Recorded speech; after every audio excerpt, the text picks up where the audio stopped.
کیا وجہ ہے کہ 200-250 سال گزر جانے کے باوجود امت مسلمہ زوال کی کیفیت سے باہر نہیں نکل سکی؟ کیوں آج بھی مسلمان دنیا کی محبت اور موت کے خوف میں جکڑے ہوئے ہیں؟ یہ وہی کیفیت ہے جسے حضور اکرم صلی اللہ علیہ وآلہ وسلم نے وہن قرار دیا تھا۔ جب دلوں میں دنیا کی محبت اور موت کی ناپسندیدگی گھر کر جائے تو پھر باطل قوتیں مسلط ہو جاتی ہیں اور انسانیت ظلم کے نظام کے نیچے سسکنے لگتی ہے۔ سوال یہ ہے کہ کیا مسلمان اسی انجام کے لیے پیدا کیے گئے تھے یا مسلمانوں کو دینی حق کا نظام قائم کرنے کے لیے چنا گیا تھا؟ آج صورتحال یہ ہے کہ شیاطین الانس و جن پوری انسانیت پر مسلط دکھائی دیتے ہیں۔ ظلم کا نظام قائم ہے، انسانی دشمن قوتیں غالب ہیں اور طاغوتی طاقتوں نے انسان کو اپنے مفادات کا غلام بنا رکھا ہے۔ حالانکہ اللہ تعالیٰ نے تو مسلمان کو شہداء علی الناس یعنی انسانیت کا نگران، گواہ اور چوکیدار بنایا تھا۔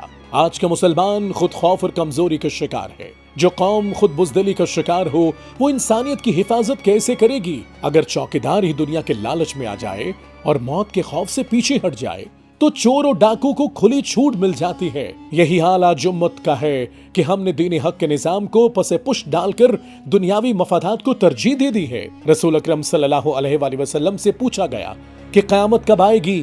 آپ صلی اللہ علیہ وآلہ وسلم نے فرمایا، جب امانتیں ضائع کر دی جائیں گی، یعنی جب ذمہ داریاں نااہل لوگوں کے سپرد کر دی جائیں۔ نااہل قیادت کسی بھی قوم کے لیے قیامت سے کم نہیں ہوتی۔ جب معاملات اہل لوگوں کی بجائے مفاد پرستوں کے ہاتھ میں چلے جائیں تو تباہی یقینی ہو جاتی ہے۔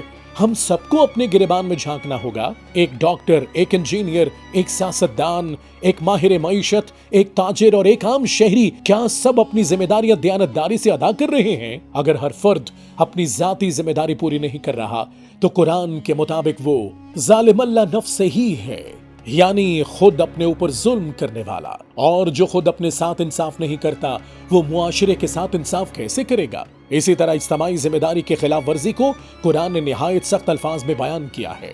الذین اذا فعلوا فاحشۃ، ہم فاحشہ کو صرف ایک انفرادی گناہ تک محدود سمجھتے ہیں، لیکن حقیقت یہ ہے کہ اجتماعی نظم کو توڑنا، سیاست، معیشت اور معاشرت کے تقاضوں کو پامال کرنا بھی ایک فاحش کردار ہے۔ اجتماعی گناہ کا اثر انفرادی گناہ سے کہیں زیادہ تباکن ہوتا ہے اور اس کی سزا بھی شدید تر ہوتی ہے۔ یہی وہ مقام ہے جہاں دینی حق کا نظام ناگزیر ہو جاتا ہے۔